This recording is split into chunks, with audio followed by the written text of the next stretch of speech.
एक बादशाह की 7 बेटियां थीं। एक दिन बादशाह बहुत खुश होता है और अपनी 7 बेटियों को बुलाकर पूछता है कि मैं तुम सबसे एक सवाल पूछूंगा और अगर जवाब अच्छा लगा तो तुम्हारा मन चाहा इनाम भी दूंगा। सब एक कतार में खड़ी हो जाओ और एक एक करके बताओ कि तुम किसका दिया खाती हो, किसका दिया पहनती हो। 7 में से 6 बेटियों ने कहा, अब्बा हुजूर आपका दिया खाते हैं और आपका दिया पहनते हैं, आप ही की वजह से हमारी ये शान शौकत है। ये सुनकर बादशाह बहुत खुश हुआ और सबको उनकी मनपसंद चीज दे दी। जब सबसे छोटी बेटी की बारी आई तो उसने कहा कि मैं अल्लाह का दिया खाती हूँ और अपनी किस्मत का पहनती हूँ और ये मेरा नसीब है। बादशाह ये सुनते ही आग बगोला हो गया और कहने लगा, ए कमबख्त, तूने मेरी नाशुक्री की है, तुझे इसकी सजा जरूर मिलेगी। शहजादी ने कहा, जो हुक्म अब्बा हुजूर। बादशाह ने सिपाहियों को हुक्म दिया कि जाओ इसे जंगल में छोड़ाओ, मैं भी देखूं ये मेरे बगैर कैसे अल्लाह का दिया खाती है और अपने नसीब का पहनती है। शहजादी से तमाम जेवरात वापस ले लिए गए और खस्ता हाल कपड़ों में बगैर किसी साजो सामान के बादशाह के हुक्म के मुताबिक उसे जंगल में तन्हा छोड़ दिया गया। लेकिन शहजादी बहुत मुतमईन थी और अल्लाह पर तवक्कल करती थी कि जो उसने रिस्क और ऐशो इशरत मेरे नसीब में लिखी है वो मुझे जरूर मिलेगी। सब सिपाही शहजादी को छोड़कर वापस चले गए। शहजादी जंगल को देखने लगी। चारों तरफ दरख्त ही दरख्त थे और दोपहर से शाम होने वाली थी। शहजादी ने सोचा क्यों ना कुछ लकड़ियां जमा कर लूं ताकि रात को आग जलाऊं, फिर कोई जंगली जानवर पास नहीं आएगा और रात भी गुजर जाएगी। शहजादी जंगल में लकड़ियां ढूंढने चल पड़ी। उसकी नजर एक झोपड़ी पर पड़ी जहां बाहर एक बकरी बंधी हुई थी और अंदर से खांसने की आवाज आ रही थी। पहले तो शहजादी बहुत हैरान हुई कि इतने वीरान जंगल पर झोपड़ी। जब वो झोपड़ी के अंदर दाखिल होती है तो क्या देखती है कि एक बूढ़ा ज़ईफ एक चारपाई पर लेटा है और खांसते खांसते पानी पानी पुकार रहा है। शहजादी इधर उधर देखती है तो कोने में एक पानी का घड़ा पड़ा होता है। वो गिलास में पानी भरकर बूढ़े ज़ईफ को पिलाती है और झोपड़ी की साफ सफाई करती है। इतने में बूढ़ा ज़ईफ शहजादी से पूछता है कि बेटी तुम कौन हो और इतने बड़े जंगल में तुम अकेली क्या कर रही हो। तब शहजादी उसे बताती है कि वो यहां तक कैसे पहुंची।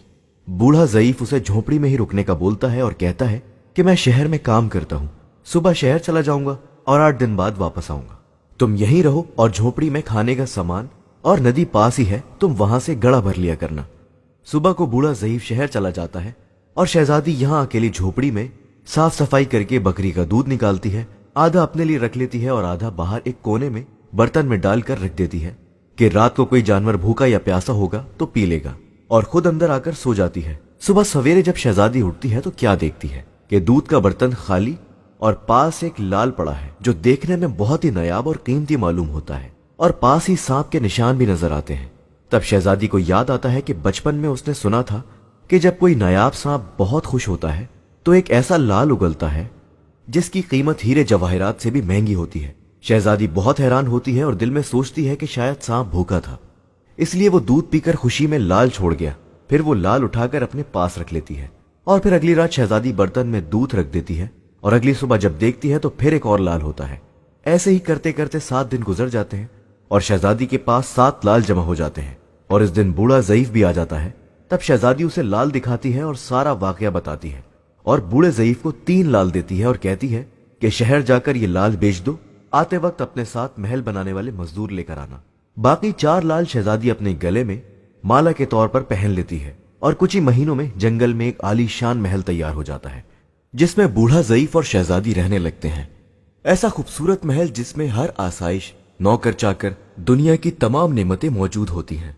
शहजादी जंगल में लकड़ी की फैक्ट्री लगा देती है जिसमें गरीब काम करते हैं और उनकी रोटी भी चलती रहती है। देखते ही देखते जंगल शहर नुमा बन जाता है और दूर दूर तक धूम मच जाती है कि शहजादी बहुत रहमदिल है। ये खबर ऐसे ही बादशाह तक पहुंचती है तो बादशाह के दिल में इश्तियाक होता है कि देखूं तो सही कौन से मुल्क की शहजादी है जिसकी इतनी तारीफ है।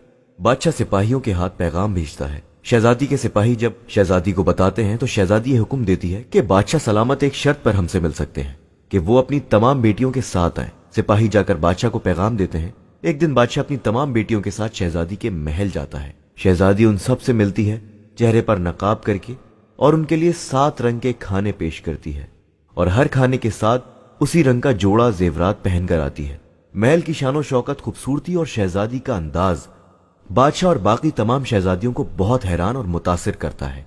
आखिर में बादशाह शहजादी से कह ही देता है कि तुम मेरी बेटी की जगह पर हो और मैं भी तुम्हारे कहने पर अपनी बेटियों के साथ आया हूं, फिर हमसे ये पर्दा किस लिए।